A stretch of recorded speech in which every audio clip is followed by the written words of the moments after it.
aos ouvintes da Rádio FM, boa noite também aos nossos caros colegas, companheiros e amigos que aqui estão.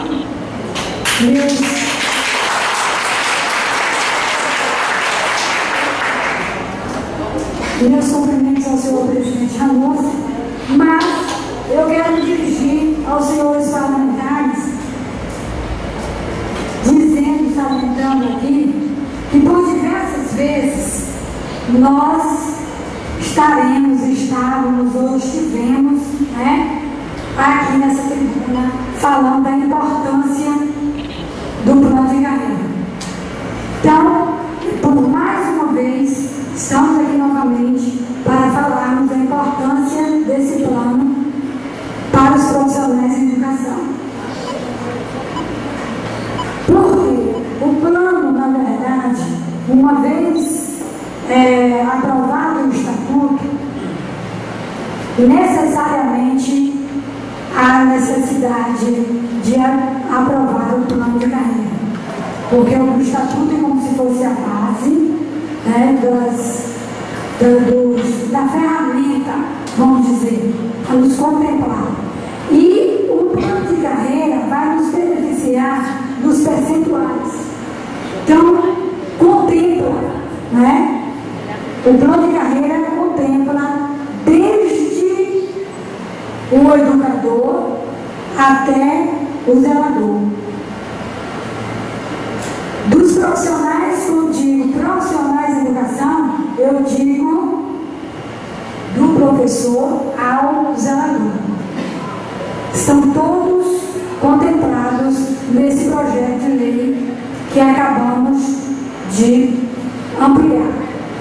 Então, o que eu espero, juntamente com a classe? Que os senhores nos proporcionarão esse sonho a realizar. Nós sabemos que um projeto de lei nos fornece capacidade e ampliação nos trabalhos, na qualidade de ensino. Nós estaremos ampliando a nossa luta. Nós vamos estar presentes juntamente com os filhos de Ivaí, com os pais e alunos. Nós queremos deixar claro de que tenho certeza que aos olhos dos que estão aqui presentes, com essas frases aqui, que se encontram ao alto desta casa, encorajadoras, palavras de coragem e incentivo, que nos recebem a Casa do Povo, nós gostaríamos de dizer que estas se encontram na entrada e gostaríamos de ter e de que essas palavras tragam a segurança de que os nossos representantes, diante de uma classe que estão aqui todos presentes, que sofre desde 2005 na luta e aplicação deste projeto. Os senhores vereadores, conscientemente, acreditamos que proporcionarão a esta categoria que se encontra aqui presente o cumprimento do dever na aprovação do plano, beneficiando certamente a comunidade escolar. Por que eu digo comunidade escolar? Porque quando nós falamos, que muitos têm a ideia de achar que nós falamos de profissionais de educação, só beneficiam os funcionários. E é um engano, que com essa aprovação do plano, nós estaremos também beneficiando a comunidade escolar em geral, ou seja, pais, alunos e funcionários. A PNB, juntamente com o seu jurídico e o técnico, cuidadosamente preparou o plano de carreira baseado na legislação, na Constituição e na FB. Sob a luz dessas três leis, que são corretamente cumpridas pela lei federal. O plano de carreira é uma lei federal. A PEB não seria irresponsável de planejar ou de ampliar ou reformular um plano que o Poder Executivo não pudesse cumprir. Eu quero deixar claro que isso não deve acontecer pelo fato de que nós estaríamos prejudicando a nós mesmos. Nós fizemos em cima da disponibilidade financeira, da capacidade financeira, e por esta razão não há motivo de a essa altura houver qualquer tipo de questionamento em relação ao plano de carreira. Uma vez aprovado o estatuto, certamente deverá aprovar o plano. Por quê? Porque nós devemos terminar a história que começamos no estatuto. O plano de carreira é o fechamento da história. E por essa razão, nós temos a obrigação de estarmos aqui presentes a esta casa para expor a importância do plano na vida do profissional em educação. Então, o que eu quero deixar claro ainda é que após o planejamento, após o Poder Executivo, após conferir juntamente com a sua equipe jurídica e contábil, o Poder Executivo o enviou à Câmara para aprovação. Portanto, senhores parlamentares, esperamos a sua contribuição na valorização dos profissionais de educação, pois acreditamos que o conhecem bem o problema e a nossa luta, visto que seus familiares também compartilham dessa mesma luta. E eu quero deixar aqui claramente, gente, necessariamente, a exposição e a importância desse plano na vida de cada um, não só do profissional, mas também do filho de vocês, dos pais, dos amigos. E eu quero aqui dar uma sugestão, ou até mesmo salientar. Que é fácil, às vezes, a gente falar, dizer coisas que talvez não esteja na altura. Mas o que seria dos senhores parlamentares se tivessem o nosso salário?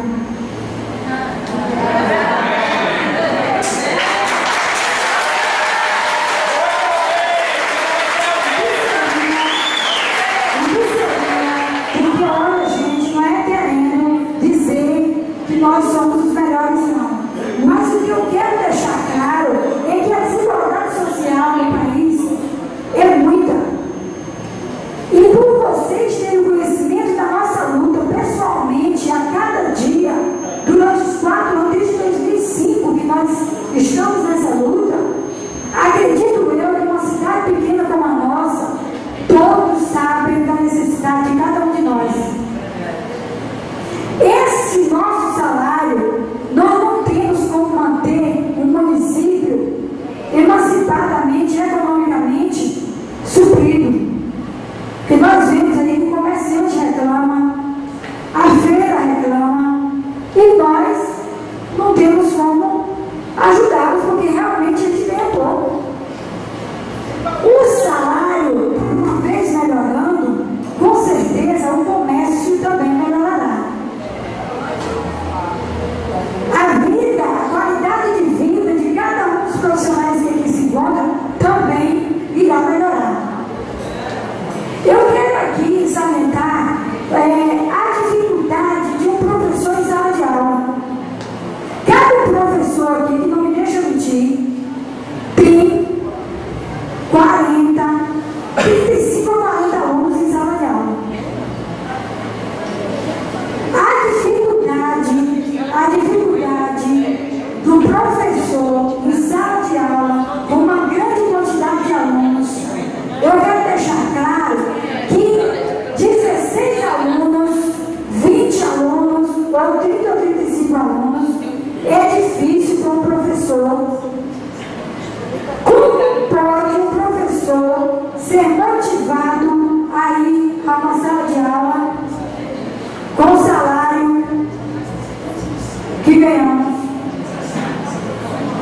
Eu quero deixar claro que a dificuldade de sala de aula é muito grande.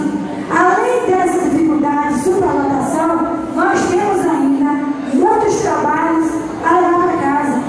Nós deixamos a família, nós deixamos nossos filhos, às vezes nós deixamos o lazer por conta de tarefas e atividades a corrigir em casa.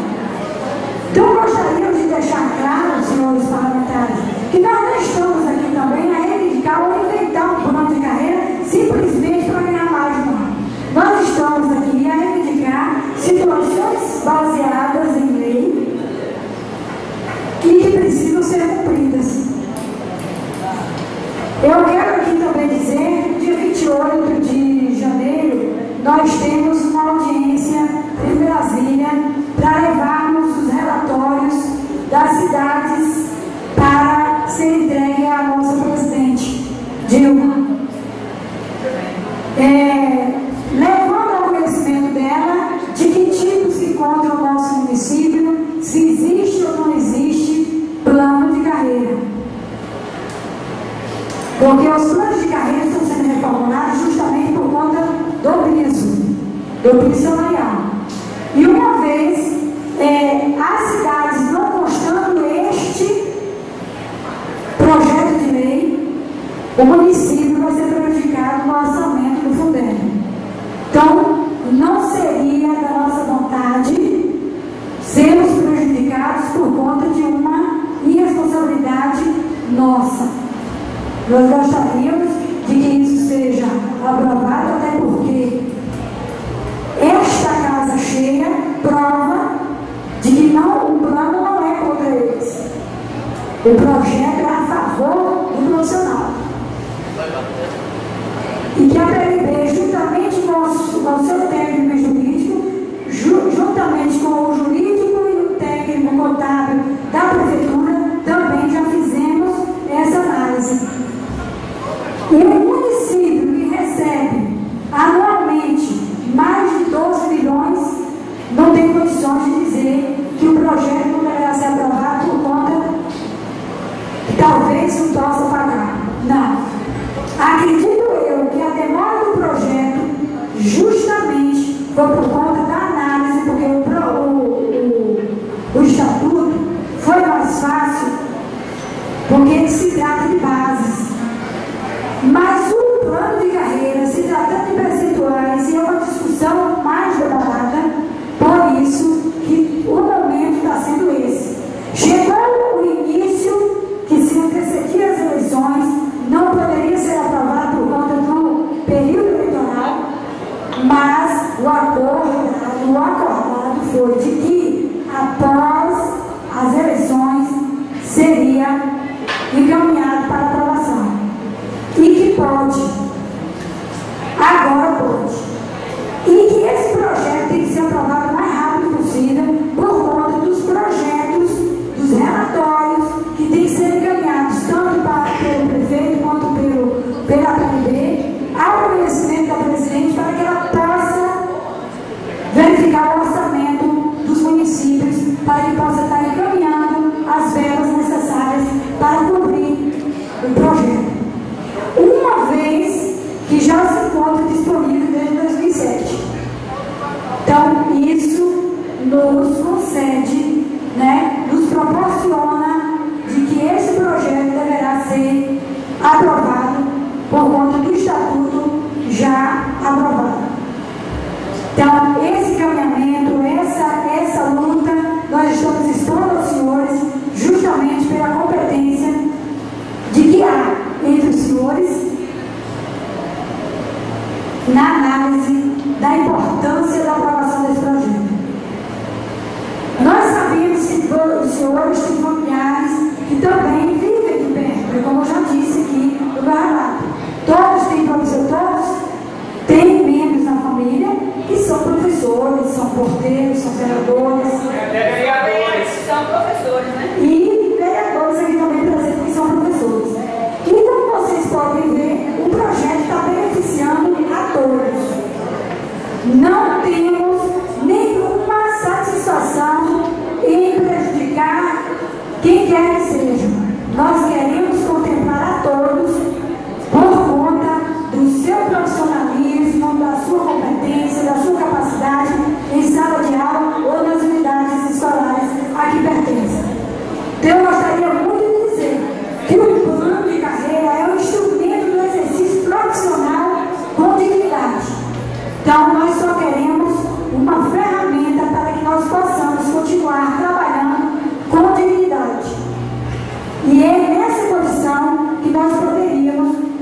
estamos aqui dizendo e explanando para que vocês possam chegar a uma consciência comum de que esse projeto vai estar beneficiando a muitas pessoas em que confiaram em vocês nessas eleições e nas eleições passadas. E por essa razão, vamos estar aqui. Eu gostaria de deixar claro também de que há muitas conversas e nós, graças a Deus, nós sabemos permear essas conversas. Nós sabemos tirar o que é correto, o que é exato e sensato. Pelo que entendemos, eu quero deixar claro para a categoria de que até dezembro, esses parlamentares que aqui se encontram devem ainda seu mandato até dezembro. Aí sim, de janeiro em diante, é que eles vão tornar novos parlamentares a essa casa, novas atividades, com um novo candidato, com um novo prefeito, com um novo gestor, mas é a partir de janeiro, porque até dezembro eles se comprometem e, pelo que entendemos, é comprometido com o gestor atual. Porque vamos analisar, gente, o prefeito atual, então, não vai poder mandar projetos para a Câmara? Vai. Até o final de dezembro ele tem que estar encaminhando os projetos que foram acessíveis ao município para que possam ser cumpridos. Não vai parar. Não deve parar. Então, essa é a razão. Vamos, senhores, colegas, peneirar o que nós estamos ouvindo por aí. Até porque seria uma incompetência grande. Pode ocorrer até processo se caso estiver invadindo o espaço do outro. Isso é inadmissível. Então, eu me dirijo a vocês, salientando vocês, que eu já sei que vocês são benéficos nessa parte, de peneirar, de analisar o que está aí fora. Essa fala que nos deixa entristecidos às vezes, nós temos educadores e temos que ouvir